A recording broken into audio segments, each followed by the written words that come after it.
मोक्षमार्गनेतारं भेतारं कर्मविवृताम् ज्ञातारं तत्त्वानां वन्दे तद्गुणलब्धये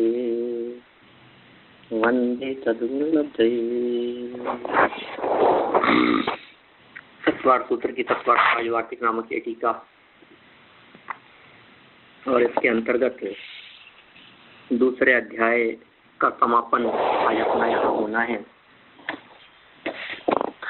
शरीरों की चर्चा थी, फिर जन्म की चर्चा थी, जन्म और शरीरों की चर्चा को करते हुए अंतिम चरण में पहुँचते हुए ये बात आगे जाते हैं, अकाल मृत्यु का नियम। शंका क्या है? अकाल मृत्यु के संदर्भ में क्या नियम है? अकाल मृत्यु होती है या नहीं होती है? और होती है तो किनको होती है, नहीं होती तो क्यों नहीं होती, और होती भी है और नहीं भी होती है, ये दोनों ही बातें एक साथ कैसे संभव है? इस संदर्भ में बहुत सुंदर नियम तत्वार्थ सूत्र में यहाँ उमा स्वामी आचार्य देव ने बतलाया है। और वो नियम क्या है? दूसरे अध्याय का अंतिम सूत्र औपपादिक, पहले सूत्र देख लीजिए आप बहुत अच्छे से। औपपादिक चरमोत्तम देहा असंख्येय असंख्येय वर्षायुषो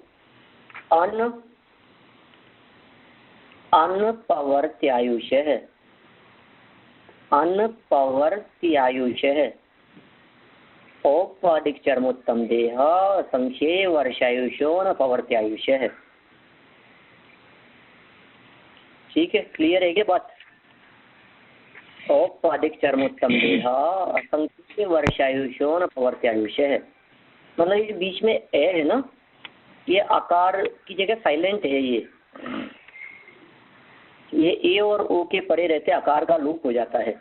इस तरह का नियम है व्याकरण का। एदोत परे पदांते लोप मकार है। ए और ओ के परे रहते आकार का लोप हो जाता है, साइलेंट है। संधि विच्छेद करके बोलते हैं अपन, तोड़ करके बोलते हैं तो अ उच्चारण आता है। युगपद बोलेंगे अपन, पूरा सूत्र बोलेंगे तो अ का उच्चारण पृथक से नहीं आएगा। औपपादिक चरमोत्तम देहा संख्येय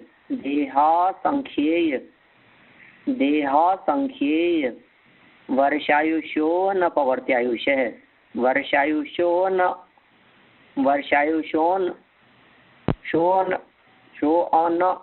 वर्षायुषोन पवर्त्यायुषः। ठीक है, अर्थ देखें जरा इसका क्या है। उपपाद जन्म वाले देव और नारकी। औपपादिक, औपपादिक का तो अपन बहुत अच्छी तरह से समझ ही गए हैं, दूसरे अध्याय में अपन ने खूब चर्चा की है।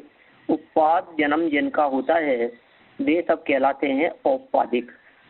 और उपपाद जन्म किनका होता है तो हमने पीछे सूत्र पढ़ा है, देव नारकाणाम उपपाद है। ये सूत्र अपन ने पीछे पढ़ा है, जिस सूत्र का अर्थ था देवों और नारकियों के उपपाद जन्म होता है। देव नारकाणाम उपपाद है, उपपाद जन्म वाले देव और नारकी। फिर चरमोत्तम देह वाले, चरमोत्तम देह वाले। ठीक है, इसका असंख्येय वर्ष आयुष्य है और असंख्यात वर्ष की आयु वालों की अनअपवर्त्य आयुष्य है। आयु का घात विष शस्त्रादि से नहीं होता। क्या कहना चाह रहे हैं यहाँ पर? ये कुछ जीव इन्होंने यहाँ बतलाए हैं जिनका नामोल्लेख यहाँ किया गया है, जिन पदों की और जिन जीवों की यहाँ चर्चा की गई है, उनके बारे में उमा स्वामी आचार्य कहते हैं कि इनके आयु कर्म का अपवर्तन नहीं होता या इनके आयु कर्म का घात नहीं होता। नॉर्मली क्या होता है, कोई भी व्यक्ति जो सामान्य मनुष्य तिर्यंच गति के हम लोग दिखाई देते हैं, हमारी क्या स्थिति होती है कि किसी व्यक्ति ने जहर दे दिया तो तुरंत प्राणांत हो जाते, मर जाता है व्यक्ति। किसी ने चाकू मार दिया, गोली मार दी अस्त्र शस्त्र से, तो तुरंत आयु पूरी हो जाती है, मरण हो जाता है। किसी व्यक्ति ने आत्महत्या कर ली, ट्रेन की पटरी के नीचे आ गया, कुएं में कूद करके मर गया, फांसी का फंदा लगा करके और लटक गया उसके ऊपर, आयु पूरी हो गई उसकी। तो ऐसे में जिन लोगों की आयु पूरी हो जाती है उसमें शंका इस प्रकार की है कि कोई जीव ऐसे भी हैं क्या जो जहर खाने पर भी नहीं मरते हों।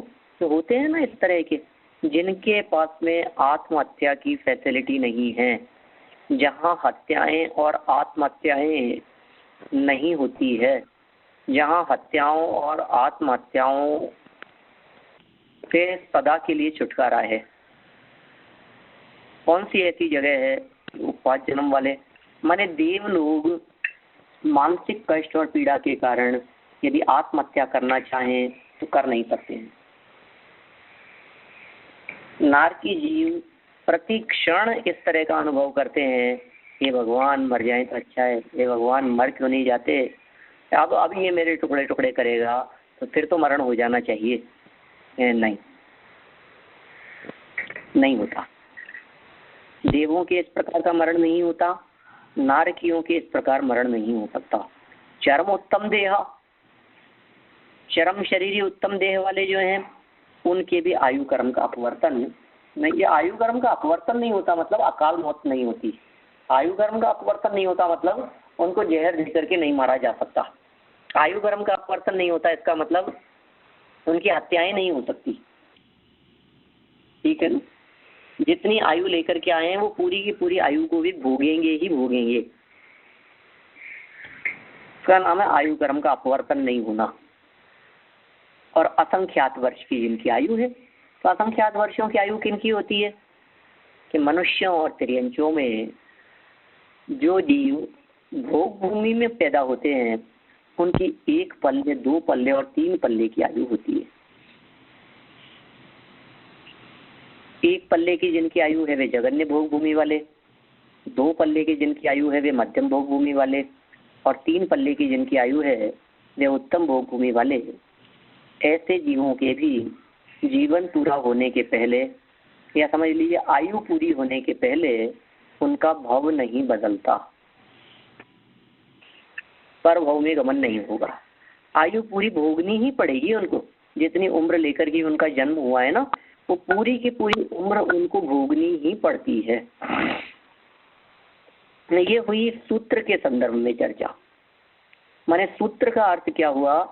उपपाद जन्म वाले देव और नारकी, चरमोत्तम देह वाले ऐसे विशिष्ट पुण्यशाली जीव, और असंख्यात वर्षों की आयु वाले माने भोग भूमि में उत्पन्न होने वाले जीवों की आयु का घात नहीं होता, विष से नहीं होता, शस्त्र आदि अन्य बाह्य कारणों से भी नहीं होता, दुर्घटना में मृत्यु नहीं होती इन जीवों की, जिनकी यहाँ बात की गई है। अब इससे एक बात निकलकर सामने आती है कि अच्छा, यदि इन जीवों की अकाल मृत्यु नहीं होती तो फिर इसका मतलब ये हुआ कि इनके अतिरिक्त और जो जीव हैं उनकी अकाल मृत्यु हो सकती है। यही अर्थ तो निकला ना इसका सीधा सीधा। इसके अतिरिक्त जो जीव हैं उनकी अकाल मृत्यु तो हो सकती है ना। माने समझ लीजिए जो देवनार की नहीं है, विशेष पुण्यशाली चरमोत्तम देह वाले नहीं है, भोग भूमि के नहीं है, ऐसे कर्म भूमि के सामान्य मनुष्य तिर्यंचों की इनके तो अकाल मृत्यु हो सकती है। हाँ, हो सकती है, लेकिन अब उसमें थोड़ा सा चक्कर है। क्या चक्कर है? अब जिन जीवों के संदर्भ में यहाँ कहा है ना, इसमें भी एक और नियम है, थोड़ा सा एक छोटा सा नियम है। क्या नियम है कि साहब आप कह रहे हो कि इनके आयु कर्म के अंदर परिवर्तन नहीं होता है, और हम कह रहे हैं कि इनमें परिवर्तन हमने देखा है और हमारे को स्पष्ट रूप से दिखाई देता है। जैसे राजा श्रेणिक का उदाहरण बहुत प्रसिद्ध है। सप्तम नरक की आयु बांधी थी और आयु घट करके पहले नरक की रह गई। सैनिक महाराजा की आयु सातवें नरक की जो बंधी थी वो घट करके पहले नरक की हो गई थी ना। आप तो कह रहे आयु घटती नहीं है। देखिए, दो तरह की आयु होती है। आयु कितने प्रकार की? दो प्रकार की। एक आयु को कहते हैं बद्धमान आयु, बद्धमान, और दूसरी आयु को कहते हैं भुज्यमान। भुज्य और बद्ध दो शब्द हैं। बद्ध माने बंधी हुई और भुज्य माने भोगी जा रही। एक जीव के पास एट ए टाइम मैक्सिमम दो आयु कर्म हो सकते हैं किसी भी व्यक्ति के पास में।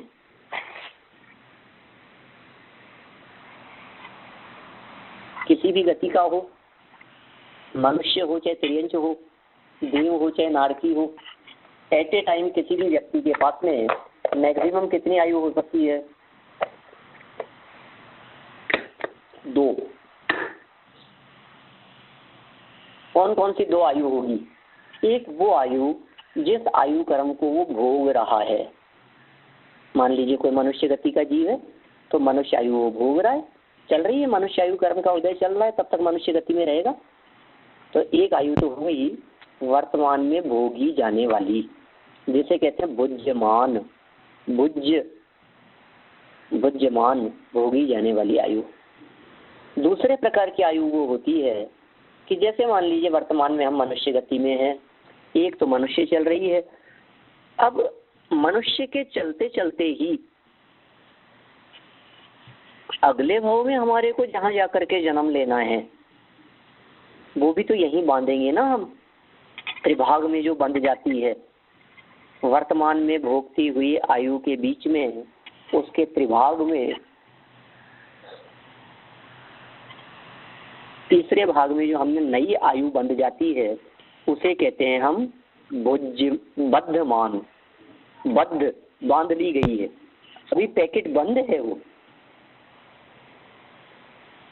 अगले भाव की आयु शुरू नहीं हुई है, बंद है, बस बंद होकर के वर्तमान में हमारे पास में बंधी हुई है, बंधी रहती है। ऐसी परिस्थिति जहाँ है उसे कहते हैं बद्धमान। दोनों आयु समझ में आ गई क्या? एक बद्धमान और एक भुज्यमान। शंका हो तो बोलिए।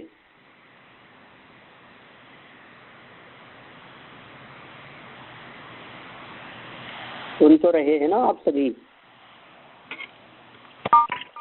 पंडित जी ये कराया है आपने गुणस्थान विवेचन में? हाँ, आई होगी कहीं चर्चा। हाँ। मुझे भी ऐसा ध्यान आता है। तो पक्का तो है ना बद्धमान और भुज्यमान आयु। अब हमारा यहाँ इसमें ये कहना है कि जो पैकेट बंद है, जो बद्धमान है, जो बंधी हुई है, जिसको अगले भाव में जाकर के भोगेंगे, वर्तमान में जिसको भोगना नहीं है, जब तक ये जीवन पूरा नहीं होगा तब तक अगले भाव की बात नहीं हो सकती है। ऐसी बंधी हुई आयु में तो सभी जीवों के उत्कर्षण अपकर्षण सब संभव है। बढ़ भी सकती है, घट भी सकती है, किस बदल नहीं सकती, लेकिन ध्यान रखना क्योंकि आयु कर्म में संक्रमण नहीं होता, उत्कर्षण अपकर्षण हो जाता है। किसी जीव ने त्रियंच आयु बांधी, त्रियंच आयु बांध करके उसने विशेष पुण्य किया तो भोग भूमि का त्रियंच हो जाएगा। हीन पुण्यशाली रहा तो कर्म भूमि का होगा। कर्म भूमि में भी और हीन किया तो एक इंद्रिय हो जाएगा, और विशेष पुण्य किया तो पंचेंद्रिय हो जाएगा। त्रियंचों में सब ऑप्शन है ना, आयु तो त्रियंच की बंधी थी। इसी प्रकार देवों में भी भवनत्रक की बांध लेवे तो वैमानिक देवों में चला जाए, वैमानिक देवों के अंदर कहाँ की बांधी थी और कहाँ चला जाए, पहले स्वर्ग की बांधी थी और 16वें स्वर्ग में चला जाए, 16वें स्वर्ग की 12वें स्वर्ग की बांधी थी और घट करके पहले ही स्वर्ग की रह जाए। तो इस तरह की जो उत्कर्षण और अपकर्षण है आयु कर्म के संदर्भ में, ये उत्कर्षण और अपकर्षण बंधे हुए में पैक में उस आयु कर्म को भोगने के पहले पहले ये सब परिवर्तन संभव है। राजा श्रेणिक के साथ में ऐसा ही हुआ था, ठीक है। सप्तम नरक की आयु बांध ली, और जब श्रेणिक पर्याय में थे, यहाँ जब मनुष्य पर्याय में थे, तभी उन्होंने सातवें नरक से घटा करके पहले नरक कर ली थी। नरक आयु शुरू होने के बाद ये बात संभव नहीं है क्या वो सातवें से निकल करके पहले में आ जाए, कुछ कंसिडर हो जाए, ऐसा संभव नहीं। जब तक नरक आयु शुरू नहीं हुई है तब तक उसमें किसी भी प्रकार का परिवर्तन संभव है। अब दो तरह की स्थिति हो गई, तो ऐसा अच्छा, एक हो गई बद्धमान और एक हो गई बुद्धिमान। तो बद्धमान में तो सभी में परिवर्तन संभव है। तो ये जो सूत्र दिया गया है, ये सूत्र बद्धमान के संदर्भ में नहीं है। इसका मतलब ये बात यहाँ क्लियर होती है। ये सूत्र इसलिए नहीं है कि जो आयु आपकी बंधी हुई है उसमें अपवर्तन नहीं हो सकता। ये तो जो भोग रहे हैं उसमें परिवर्तन नहीं हो सकता। इन जीवों के भोगी जाने वाली आयु में परिवर्तन नहीं होता। यह बात इस सूत्र के माध्यम से बताई गई है। एक प्रश्न है पंडित जी। हाँ बोलिए। क्रमबद्ध पर्याय में पर्याय तो निश्चित रहती है, तो ये जो परिवर्तन होता है तो किस तरह से घटित किया जाए? ये परिवर्तन भी तो निश्चित ही है ना। जो पर्याय निश्चित है उसमें परिवर्तन निश्चित नहीं है क्या? अच्छा अच्छा। यदि हम परिवर्तन को भी निश्चित मान ले रहे हैं कि पहले राजा श्रेणिक की सातवें नरक की आयु बंधी, ऐसा निश्चित, फिर उसके बाद में वही जीव आगे परिणामों को संभाल कर सातवें नरक से घटा करके पहले नरक की आयु बांधेगा, ये बात भी निश्चित। दोनों ही बातें भगवान के ज्ञान में झलक रही है, ठीक है ना। उदाहरण के तौर पर हम आपसे ये बात पूछें, भविष्य के संदर्भ में और क्रमबद्ध पर्याय के संदर्भ में अनेक लोगों को इस प्रकार की समस्या रहती है। हम आपसे ही पूछना चाहते हैं, कल सवेरे या आज शाम को भोजन में आपके यहाँ क्या बनेगा, बता सकते हैं आप? अभी तो आपकी मॉर्निंग हो रही है ना वहाँ, हम तो शाम का भी भोजन करने के बाद देखेंगे। नहीं, बनाने का अभी तो पता नहीं है। कैसे निश्चित है? अभी आपको नक्की नहीं होगा। अच्छा, आज का नक्की है, हम पूछते हैं कल सुबह क्या बनाएंगे, कि पंडित जी सोचा नहीं है, अभी हमने विचार नहीं किया कल क्या बनेगा भोजन में। आप यही कहेंगे ना, अभी तो कल के बारे में, कल आएगा तब के तब देखेंगे क्या बनाना है, भोजन में क्या बनेगा, क्या खाएंगे, क्या होगा, अभी हमें ही पता नहीं है।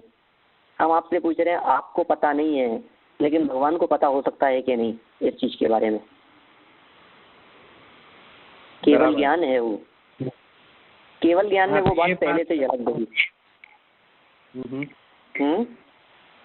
नहीं, बराबर है, ये बात सर्वज्ञ गम्य है, उनको मालूम रहता है, तो हम लोगों को मालूम नहीं रहता कि क्या होने वाला है।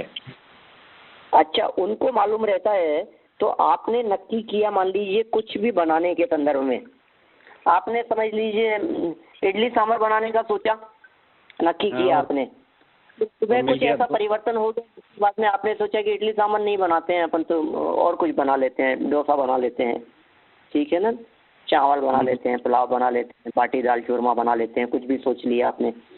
तो इसका मतलब आपका जो ये परिवर्तन हुआ, ये परिवर्तन भगवान के ज्ञान में क्या रिफ्लेक्ट करेगा? जब आपने ये विचार किया था, भगवान के ज्ञान में वो आपकी पहली कंडीशन भी झलक रही है कि ये ऐसा विचार करेंगे। फिर भगवान के ज्ञान में आपके 5 मिनट बाद वाली परिस्थिति भी झलक रही है, उसके बाद में इनका विचार बदलेगा। फिर भगवान के ज्ञान में उसके बाद वाली परिस्थिति भी चल रही है कि इस विचार के दौरान उनके मन में इस तरह का भाव आएगा कि ये बना लिया जाए। फिर ये भी झलक रहा है कि ये चीज़ बनेगी, और फिर ये भी झलक रहा है कि वो चीज़ आपको पसंद आएगी कि नहीं आएगी। वो तो ज्ञान ही दिव्य ज्ञान है, अद्भुत ज्ञान है ना। तो इन सब बातों से केवल ज्ञान में कि क्रमबद्ध पर्याय में, उसमें कहाँ फर्क पड़ता है? केवल ज्ञान के अनुसार यदि देखा जाए तो प्रत्येक पर्याय क्रमबद्ध है, हमारे ज्ञान की अपेक्षा से देखा जाए तो परिवर्तनशील दिखाई देती है। भगवान ने जाना ही तो है, भगवान के ज्ञान में पहले से झलका ही तो है। बराबर, वो परिवर्तन तो नहीं कर सकते हैं, उनके ज्ञान में वो झलकता है। हाँ, पंडित जी हर मृत्यु स्वकाल में ही होती है अपने, बराबर ना? हर मृत्यु काल में ही होती है, बात तो बराबर है, बिल्कुल ऐसा ही है। मृत्यु तो स्वकाल में ही होती है, क्योंकि किसी न किसी काल में तो होगी ही, और जब हुई है उसी समय होना भी निश्चित था। उसे अकाल कहना ये तो कुछ विवक्षा से किया गया कथन है, उसे अकाल कहना ये तो निमित्तों की मुख्यता से किया गया कथन है। उसी मृत्यु को जब निमित्तों की मुख्यता से देखा जाता है तो अकाल मृत्यु कह दिया जाता है, उसे ही जब केवल ज्ञान की अपेक्षा से देखा जाता है तो स्वकाल मरण कह दिया जाता है। अब मरण अकाल में हुआ कि स्वकाल में हुआ, दोनों ही प्रकार के कथन है।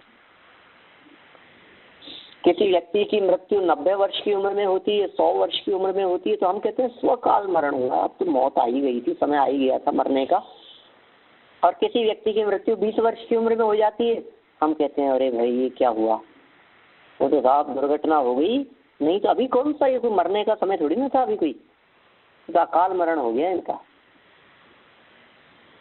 माने ऐसे लगता है जैसे हमने अपनी कल्पना से कुछ समय का नक्की कर लिया कि भाई इस समय में मृत्यु होती है तो स्वकाल है, और इस समय के पहले हो जाती है तो अकाल कहलाती है। जहाँ हमारे को कोई बाहरी दूसरे निमित्त दिखाई देते हैं, जहर खा लिया है, कोई दुर्घटना हो गई है, एक्सीडेंट हो गया है, न मालूम जो भी कारण दिखाई देते हो, तो हम कह देते हैं अकाल मरण हो गया। और ऐसा कोई कारण नहीं दिखाई देता तो हम कहते हैं भैया काल ही आ गया था।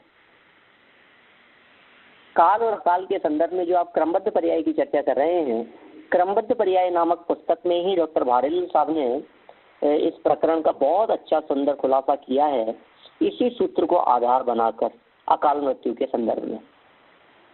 हाँ, उन्होंने शायद 3-4 अलग अलग अपेक्षा से बताया कि अगर कोई गणित की अपेक्षा से पूछे, हाँ, उसका 1 लीटर का घड़ा है वहाँ पर पानी का, तो छिद्र में से जिस तरह निकल रहा है तो उसमें उतना टाइम लगेगा, वो उसकी क्या बोलता है कैलकुलेटिव अपेक्षा से वो बोलेंगे, लेकिन बीच में किसी ने घड़ा फोड़ दिया तो उसके पहले ही उसका सब पानी निकल जाएगा उसके। ठीक बात, इस तरह की चर्चाएं वहाँ की है, बहुत एग्जाम्पल से वहाँ चर्चा की गई है। किसी व्यक्ति के जेल में जाने की अपेक्षा से बात कही है, जिस व्यक्ति को जेल हुई है, सजा हुई है, मान लीजिए 10 वर्ष के संदर्भ में, तो यदि मजिस्ट्रेट ने फैसला सुनाया है तो हर व्यक्ति किसी से भी पूछ ले, हर व्यक्ति यही कहता है कि अब तो 10 साल की हो गई जेल, अब तो जेल में 10 वर्ष के लिए रहना पड़ेगा। और हो सकता है किसी अवधि ज्ञानी, निमित्त ज्ञानी, केवल ज्ञानी, सकल परमात्मा, उनसे पूछा जाए तो वो क्या कहेंगे, कहेंगे नहीं 10 वर्ष नहीं रहेगा, आप चिंता नहीं करेंगे, 3 वर्ष में वापस आ जाएगा बाहर। ये कैसे कह दिया? क्या ये बातें उनको दिखाई नहीं दे रही है? ये सारी बातें दिखाई देने पर भी कुछ एक बात और उनके ज्ञान में झलक रही है, जिसे हम छद्मक नहीं जान पा रहे हैं। तो कौन से आयु कर्म का अपवर्तन हो जाता है? और ये अपवर्तन के संदर्भ में भी इस प्रकार का और नियम है कि जिनकी आयु कर्म का अपवर्तन होना है, उनकी आयु कर्म बंधते समय ही इस प्रकार की बंधी थी कि इस आयु कर्म का अपवर्तन होगा। ये भी नक्की सी बात है, बांधते समय ही ये जीव इस प्रकार की आयु को बांधा है कि इसके आयु कर्म का अपवर्तन होना है। हम जो बांध रहे हैं इसके अंदर परिवर्तन होगा कुछ न कुछ।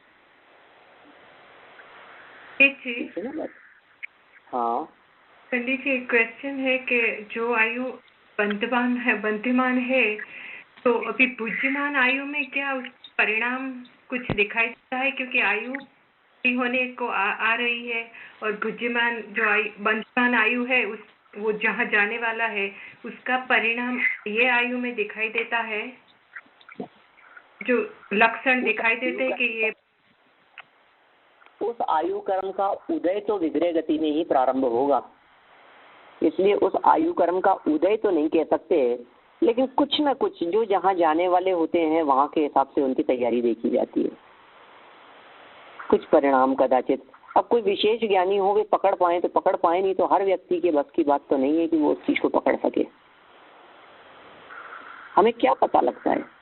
ये तो सामान्य इस तरह की बातें कही जाती है कि जैसी गति वैसी मति, जिस गति में जाना है मति भी उसी प्रकार की जाती है, जैसी मति वैसी गति, जैसी गति वैसी मति, दोनों प्रकार के कथन किए जाते हैं। अंत समय के परिणामों के आधार पर अनुमान लगाया जा सकता है कि शायद ये इस गति में जाने वाले होंगे। परिणामों को देख करके अनुमान लग जाता है। शायद हो सकता है आयु बंधने के बाद में परिणाम भी उसी प्रकार के हो जाए। फर्क तो पड़ता ही है। जिस व्यक्ति को जहाँ जाना है, मान लीजिए किसी व्यक्ति को मर करके देव गति में जाना है, अब उसके वर्तमान में खोटे परिणाम कैसे होंगे, पाप रूप परिणाम कैसे होंगे। और जिस व्यक्ति को जाना ही नरक तिर्यंच गतियों में है, उसको पाप रूप परिणाम कैसे नहीं आएंगे। ये सब चीजें एक दूसरे से जुड़ी हुई है ना। हम कैसा, जिस व्यक्ति की अधोगति होनी है तभी इस तरह के परिणाम आते हैं। ठीक है, विनाश काले विपरीत बुद्धि, फिर बुद्धि भी वैसी हो जाती है, फिर उपयोग भी वैसा ही हो जाता है। सर्व निमित्त, सर्व साधन, सर्व कारण, सर्व हेतु उसी प्रकार के मिलते चले जाते हैं। फिर उस समय बुद्धि काम नहीं करती, तो बुद्धि भी उसी प्रकार की हो जाती है। इसलिए कभी कभी तो ऐसा लगता है कि अपने परिणामों पर भी अपने आप का कंट्रोल नहीं है। हम नहीं चाहते, लेकिन क्या होता है पता नहीं, ये क्या हुआ है। शायद नियति को यही मंजूर था। रावण जैसा समझदार व्यक्ति, अब आप मान करके चलिए, आप रावण जैसा बुद्धिमान, 3 खंड का अधिपति है, अर्ध चक्री, वेद विज्ञानी, अनुभवी है, प्रकांड विद्वान है, जिनेंद्र देव का सच्चा भक्त, वीतरागी देवगुरु धर्म का उपासक।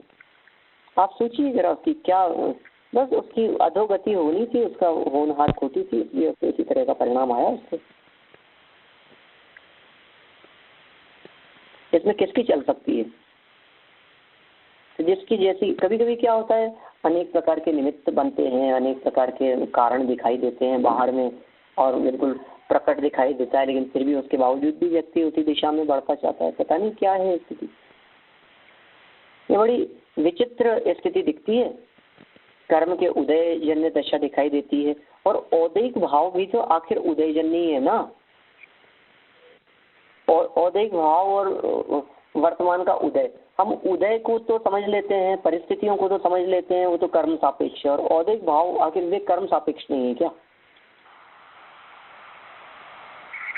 परिस्थितियों के बारे में आज किसी भी साधर्मी से, स्वाध्यायी, अभ्यासी व्यक्ति से बात करोगे तो कहोगे परिस्थितियां तो कर्म के अधीन है, लेकिन मनस्थिति कि नहीं सब मनस्थिति तो हमारे कंट्रोल में। मनस्थिति कैसे कह सकते हैं अपन कर्म के अधीन? लेकिन सच्चाई ये है कि मनस्थिति अर्थात मन में चलने वाले संकल्प विकल्प वे भी उदय अधीन है। इसीलिए तो उन परिणामों को औदैहिक भाव कहते हैं।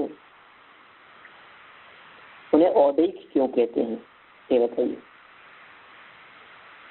उदय से रिलेटेड है ना। अंदर में क्रोध कषाय का उदय आया है, बाहर में आपको क्रोध दिखाई दे रहा है।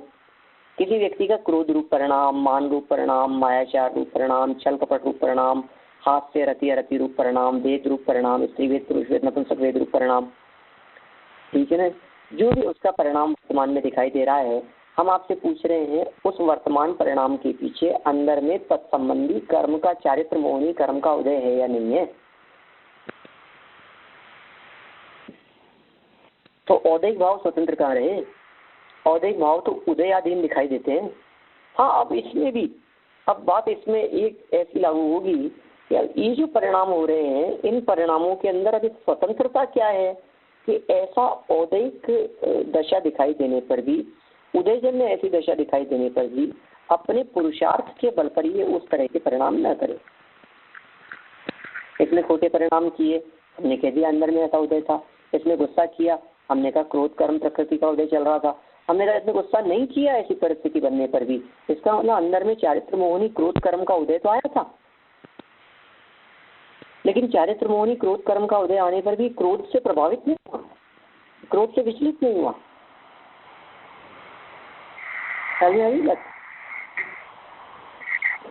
अब अंत समय के संदर्भ में ऐसी स्थिति है, नरक जाना है इस जीव को। अब नरक जाना है तो नरक के योग्य परिणाम तो दिखेंगे थोड़े बहुत। तो अच्छे परिणाम करके भला नरक में कैसे जाएगा? खोटे परिणाम करके भला स्वर्ग में कैसे जाएगा? पावेण अधोगति, पाप से अधोगति की प्राप्ति होती है, और पुण्येन सुगति, पुण्य से सुगति की प्राप्ति होती है। तो पुण्य से सुगति और पाप से दुर्गति, ये जगत में प्रसिद्ध कथन है और तदनुसारी व्यवस्था देखी जाती है। इसी तरह से छोटे छोटे से बालक के संदर्भ में भी, लेकिन आप हर किसी व्यक्ति के बारे में बतला नहीं सकते कि मर करके क्या गतियाँ चार है, चार गतियों में भी कितनी प्रकार की परिस्थितियाँ हैं, कितने प्रकार के उनके भेद प्रभेद बनते हैं। कि एक 3 साल के बालक को देखा हमने, कहाँ से आया है ये बालक?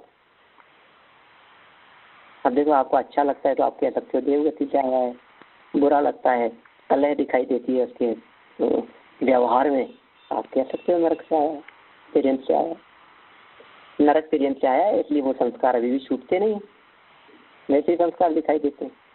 तो बचपन की अवस्था को देख करके उसकी पूर्व की अवस्था का अनुमान लगाया जा सकता है, और अंतिम अवस्था को देख करके वो मर करके कहाँ जाने वाला है, इस बात का भी अनुमान लगाया जा सकता है।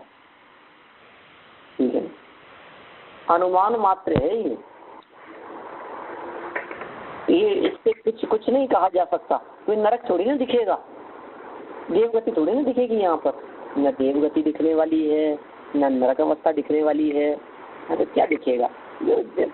ठीक है, कोई विशेष ज्ञानी हो गए, उसके हाव भाव, एक्सप्रेशन, उसकी परिस्थितियाँ, उसकी मनस्थिति, किसी भी बात के आधार पर अनुमान लगा देंगे, हो जाते हैं। चलिए मैं कुछ विषय यहाँ से पढ़ता हूँ। बद्धमान और बुद्धिमान शब्द का स्पष्टीकरण हो गया होगा। बद्धमान आयु में सभी में परिवर्तन संभव है, ये बात क्लियर हो गई। बुद्धिमान आयु में जिनके नामोल्लेख यहाँ किए हैं उनमें परिवर्तन संभव नहीं है, और इनके अलावा बाकी के जीवों में बुद्धिमान में भी परिवर्तन हो जाता है।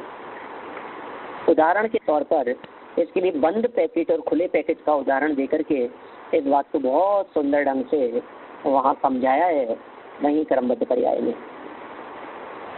जो पैकेट बंद है उस पैकेट में तो एक्सचेंज संभव है, सभी ले लेते हैं। खुला नहीं है, बंद है, एज इट इज है। किसी भी किराने की दुकान पर यदि आप जाएंगे और यदि आपका पैकेट बंद है, चाय का पैकेट आप लेकर के आए थे, चीनी का पैकेट यदि आप लेकर के आए थे, आपको पसंद नहीं है या कुछ भी है, वो पैकेट को वापस ले लेते हैं, पैकेट बंद है तो। और पैकेट खुल जाने पर कुछ परिवर्तन कर देते हैं और कुछ कहते हैं नो चेंज, अब खुल गया है, अब परिवर्तन नहीं है। माने खुले हुए के संदर्भ में दोनों बातें हैं। बंद के संदर्भ में तो सामान्य सब में परिवर्तन हो जाएगा। इसका मतलब वर्तमान जो आयु थी उसमें तो सब में परिवर्तन हो जाएगा, वो तो बंद पैकेट है। कोई भी गति में हो, कोई भी अवस्था में हो, कहीं भी हो, उत्कर्षण अपकर्षण सब संभव है इसमें। अब बुद्धिमान जो पैकेट खुल गया है उसमें क्या होगा कि बुद्धिमान के संदर्भ में ये बात है कि सब में परिवर्तन नहीं होता।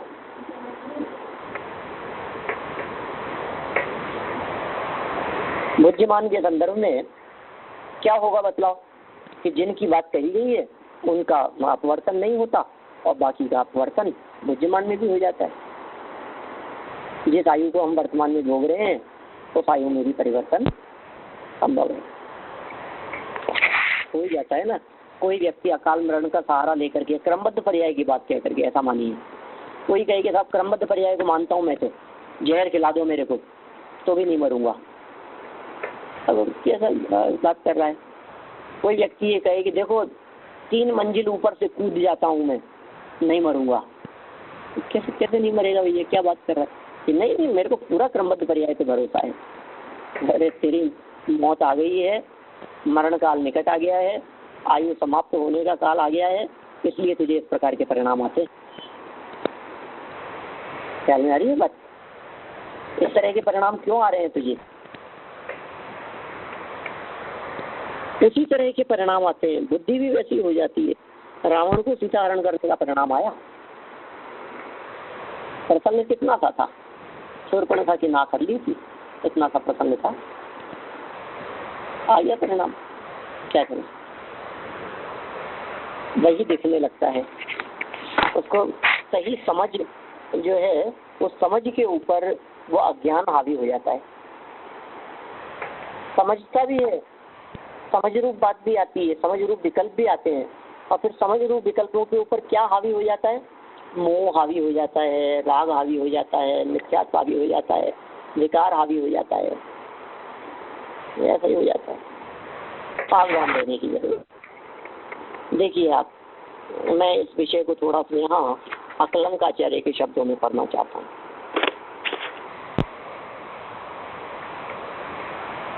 औपपादिक देव और नारकी चरम माने उसी जन्म से मोक्ष जाने वाले, उत्तम शरीरी माने चक्रवर्ती वासुदेव आदि। ये उत्तम देह वाले कौन होते हैं? 63 शलाका पुरुष के जो जीव है ना, वे सब उत्तम देह वाले होते हैं। और चरम कौन होते हैं? जिनका वर्तमान में अंतिम भाव है, वे चरम कहलाते हैं।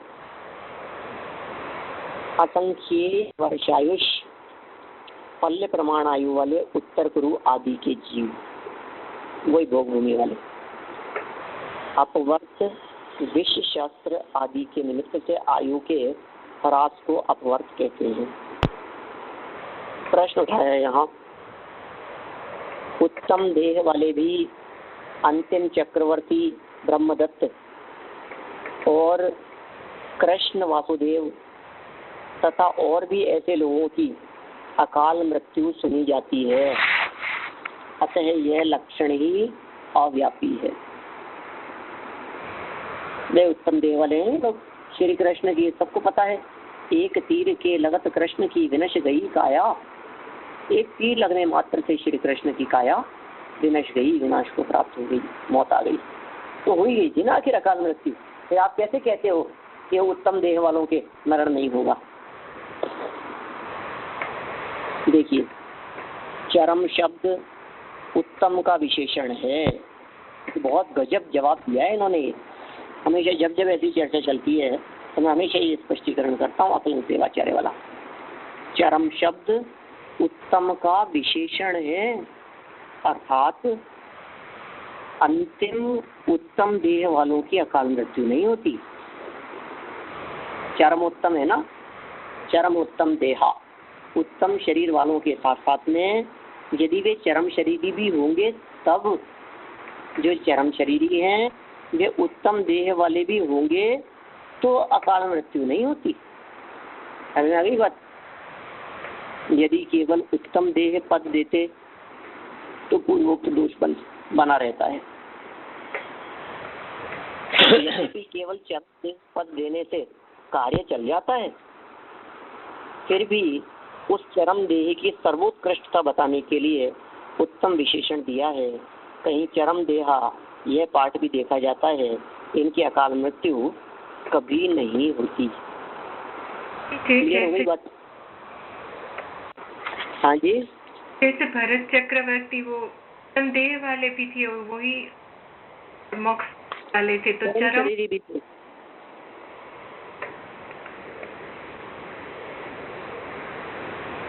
दोनों बातें लागू हुई ना वहाँ, चरम और उत्तम। तो अकाल मृत्यु नहीं हो सकती उनकी, पूरी आयु भोग करके उनको निर्वाण की प्राप्ति होगी। देखिए, एक बात और पढ़ लेता हूँ पहले मैं, नीचे पैराग्राफ है जिससे अपन कल नया वर्ष चालू हो रहा है, अपन नया अध्याय प्रारंभ करेंगे, है ना। कल संवत लग रहा है ना नया, 2008 चैत्र। देखिए 10 से 13 है। जैसे कागज बयाल आदि के द्वारा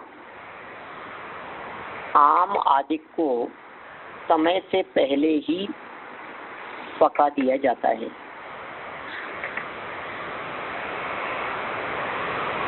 यह अकाल मय के संदर्भ में उदाहरण दिया है इस तरह का। आचार्य देव ने, इन्होंने अमृत चंद्र आचार्य देव ने प्रवचन सार परिशिष्ट में 47 नयों की चर्चा की है। वहाँ उन्होंने आम आदि को पाल आदि में रख करके पकाने की बात कही है। कागज में, पाल में, इनमें रख करके आम को समय से पहले पका दिया जाता। उसी तरह निश्चित मरण काल से पहले भी उदीर्णा के कारणों से आयु की उदीर्णा होकर अकाल मरण हो जाता है। निश्चित समय के पहले भी कारण यदि इस तरह के मिल गए, उदीर्णा के कारण मिल गए, तो अकाल मरण हो जाता है। आयुर्वेद शास्त्र में अकाल मृत्यु के वारण के लिए औषधि प्रयोग बताए गए हैं, जैसे दवाओं के द्वारा वमन विरेचन आदि करा के श्लेष्म आदि दोषों को बलात् निकाल दिया जाता है। ये कह रहे हैं मतलब अकाल मरण का मतलब जैसे समझ लीजिए आयु कर्म की जो निषेक है वो उदीर्णा के द्वारा तेज गति से गिरने लग गए, तो उसमें भी अकाल मरण हो जाता है। तो माने अकाल मरण का सिर्फ विष भक्षण आदि की ही बात नहीं है, अकेले कुछ परिस्थितियां ऐसी हो गई कि अंदर ही अंदर शरीर में ऐसा हो गया जिसके माध्यम से कोई चीज का ज्यादा ह्रास हो गया, किसी चीज की मात्रा में हो गई, वो भी उस व्यक्ति के मरण का कारण बन जाती है, असमय में मरण का कारण बन जाती है, या फिर जल्दी मरण का कारण बन जाती है। तो आयुर्वेद वगैरह में क्या करते हैं, दवाओं आदि के माध्यम से उनमें थोड़ा सा रिकवरी हो जाती है, या अंदर में किसी चीज की मात्रा अधिक हो गई है तो उस चीज को वॉमिटिंग आदि के माध्यम से उसको निकाल दिया जाता है जबरदस्ती। उसी तरह विष शस्त्रादि निमित्तों से आयु की भी समय के पहले उत्तीर्णा हो जाती है। ये हो जाता है इस तरह का भी। उदीर्णा में भी कर्म अपना फल देकर ही जड़ते हैं, अतः कृत नाश की आशंका नहीं है। देखो कोई व्यक्ति कहे कि साहब उदीर्णा हो गई, तो ऐसा थोड़ी नहीं है कि उदीर्णा हुई है तो भी अपना फल देकर के ही गिरे हैं। ऐसा नहीं है कि कर्म अंदर में बने रहे और इस जीव का दूसरा भव हो गया। कर्म तो पूरे छूटे ही हैं, कर्मों ने तो पूरा फल दिया ही है, बस ये है कि वो जल्दी फल दे दिया, ज्यादा फल दे दिया। न तो अकृत कर्म का फल ही भोगना पड़ता है और न कृत कर्म का नाश ही होता है। बहुत मार्मिक वाक्य है ये। बिना किए हुए कर्म का फल नहीं भोगना पड़ेगा और किए हुए का नाश नहीं होगा। अकृत माने बिना किया हुआ, बिना किए हुए कर्म का फल भोगना ही पड़ेगा। मतलब न तो वो बिना किए हुए कर्म का फल भोगना पड़ता है, ऐसा नहीं हो सकता कि बिना किए हुए को भोगना पड़ जाए, और ऐसा नहीं हो सकता कि किसी व्यक्ति ने कर्म किया है तो उस कर्म का फल ही न मिले और वो नाश हो जाए, अन्यथा मोक्ष ही नहीं हो सकेगा। और न दान आदि क्रियाओं के करने का उत्साह ही होगा। अब दान आदि क्रियाओं के करने का उत्साह भी नहीं होगा। तात्पर्य यह है कि जैसे गीला कपड़ा फैला देने पर जल्दी सूख जाता है और वही यदि इकट्ठा रखें तो सूखने में बहुत समय लगता है, उसी तरह उदीर्णा के निमित्तों से समय के पहले ही आयु जड़ जाती है।